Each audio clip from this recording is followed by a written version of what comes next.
Welcome back to the model room. You know, recently I heard about the Frankie Frizzo Appreciation build, and as soon as I heard it, I knew I had to get in it. Frankie has been a friend of mine for a while now. He's a good friend and a terrific guy. He's a fellow member of the Tri-State Club and also a staff member at NNL East, and he does a great job. Frank's very enthusiastic about everything, and he's really helped me out a lot. In fact, I wouldn't be a YouTube creator if it wasn't for Frankie. We were talking one day, and he started talking about this. I had no idea about doing this, but he kind of talked me into it. And in fact, when I glitched the channel recently, he's the one that basically encouraged me to get back in it and start over again. And it's working out just fine. So Frankie, thanks to you, I am more than happy to do an appreciation build for you because I really do appreciate you. I'm going to show you what I picked. So here it is. Yeah, I'm a hot rod guy, and I've had this kit for a while. And I like these Revell kits.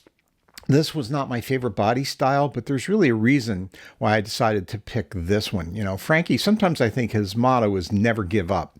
And he's always encouraged me, and he's always helped me in whatever endeavor I've been doing, modeling or being on the YouTube channel or whatever. And so to appreciate that, I thought, well, I'm going to do a never give up build. Let me get this out of the way.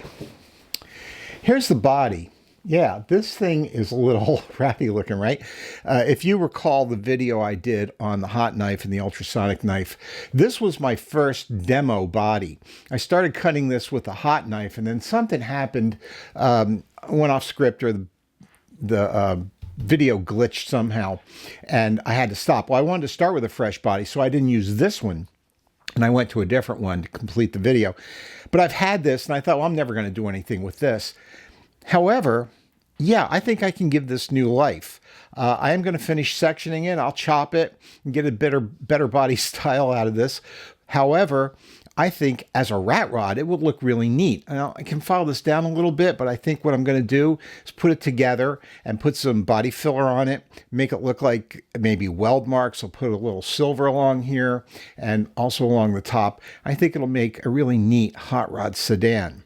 Along with that, I have some really neat wheels and tires. Again, I go to Z-Man if I can, if there's something that's appropriate.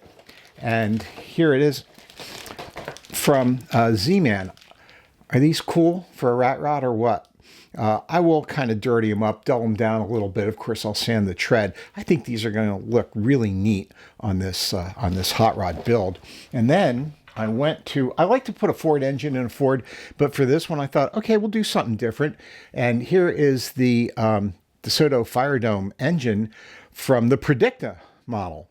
I've started to just paint it up, and we'll detail it a little bit. And I don't want it to look real shiny or chromy or anything.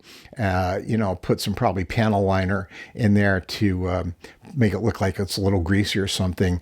And I'm going to put a different induction. I think I'll just carburate it. So that's what it is. That's the plan.